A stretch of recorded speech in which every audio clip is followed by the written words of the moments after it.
On a cold morning in 1929, inside one of England's quiet, respectable country estates, a housemaid walked into the library and froze. There, lying awkwardly on the hearthrug, was the body of a woman no one in the household recognized. A stranger, a corpse, placed deliberately in a room meant for silence, books, and propriety. This was no novel, no twist of imagination. This was the real-life mystery that would one day inspire Agatha Christie's chilling classic, The Body in the Library. Before we dive deeper into today's historical true crime investigation, make sure you are subscribed to Crimes Through Time. Hit like, because it helps push these forgotten mysteries back into the light, where they belong. Now, let's step into the real case behind one of Christie's most iconic stories. Our story begins in Buckinghamshire, England. In the final months of 1929, the country was still recovering from the aftermath of the First World War, and the grand estates of the aristocracy were struggling to maintain the image of serene stability. At the home of Dr. Harold Harwood, a well-respected physician, life seemed ordinary until one winter morning, when the housemaid entered the library and saw something shocking. A young woman, dressed in cheap clothing, her makeup smudged, her body cold and stiff. No signs of forced entry, no sounds in the night, no known visitors, and most importantly, no one recognized her. This was a respectable home. The victim looked like she belonged somewhere else entirely. The discovery made headlines instantly. But the mystery was just beginning. Police identified the dead woman as Miss Vera Page, just 14 years old, a child, a schoolgirl, and now a horrifying mystery. The last confirmed sighting of Vera was the evening before her death, when she left home to run a short errand. She never returned. Her body was found fully dressed, but her clothes were worn and disheveled. She bore signs of being moved after death, a chilling detail that mirrored a hallmark of Christie's later fiction. Investigators were baffled. Who would abduct and kill a schoolgirl and then stage her body in the library of a stranger's home? Even more disturbing, the Harwoods insisted they had no idea how the girl got there. From the very beginning, the case seemed to orbit around Dr. Harwood, the man whose home had become a crime scene. Rumors exploded across the British tabloids. Was he connected to the girl? Did he know more than he claimed? Why wasn't there any sign of forced entry? Police interrogated him repeatedly. Neighbors whispered. Journalists printed accusations without evidence. But Dr. Harwood remained calm and cooperative, and throughout it all, his wife, Mrs. Harwood, stood by him with defiant loyalty.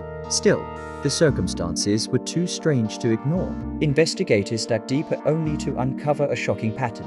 Years before Vera Page's body was found in his library, Dr. Harwood had been connected to another suspicious death, that of a young female patient. The woman had died suddenly under unclear circumstances, but the case hadn't been fully pursued. Newspapers seized on the connection. Christie later acknowledged that the idea of a seemingly respectable man with a hidden vulnerability, temptation, or secret fascinated her. Was the doctor guilty, or simply convenient? With mounting pressure, police searched the house, the grounds, and the doctor's medical practice. But what they found next shattered their assumptions. Evidence began pointing away from Harwood and toward someone far closer to Vera's life. Her own uncle, Jack Field. He had been the last adult seen with Vera. He had a questionable reputation, a history of predatory behavior, and a pattern of manipulation.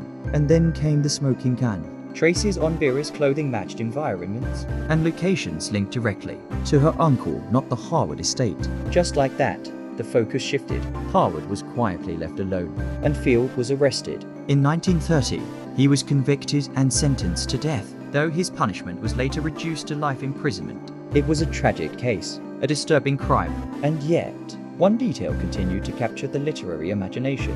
Why had her body been placed in a stranger's library? The staging, the theatrics, the eeriness of a corpse presented like a message. Agatha Christie was already a master of crime writing. When she encountered the Vera Page case, she knew the story well. It was inescapable in the press, and something about it stayed with her. 12 years later, in 1942, she published one of her most iconic works, The Body in the Library. She reshaped the tragedy into a murdered young dancer, a wealthy estate, a stage corpse, hidden motives behind outwardly respectable lives. Christie distanced her plot from the real victim's age, circumstances, and family, but the core image was unmistakable. A dead girl, placed deliberately inside a room where she did not belong.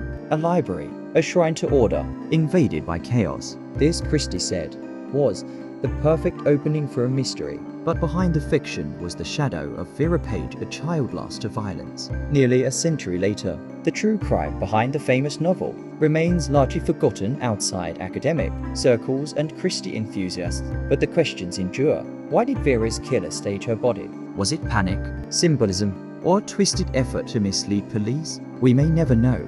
What we do know is that one girl's tragic fate became one of crime literature's most legendary opening scenes, embedded forever in the pages of Agatha Christie's world. If you found today's investigation into the true crime behind Christie's famous fiction as haunting and fascinating as we did, make sure you hit like, subscribe, and share this episode. It helps our channel uncover even more forgotten mysteries buried in time. And as always, we'll see you in the next episode. Until then, stay curious, stay safe,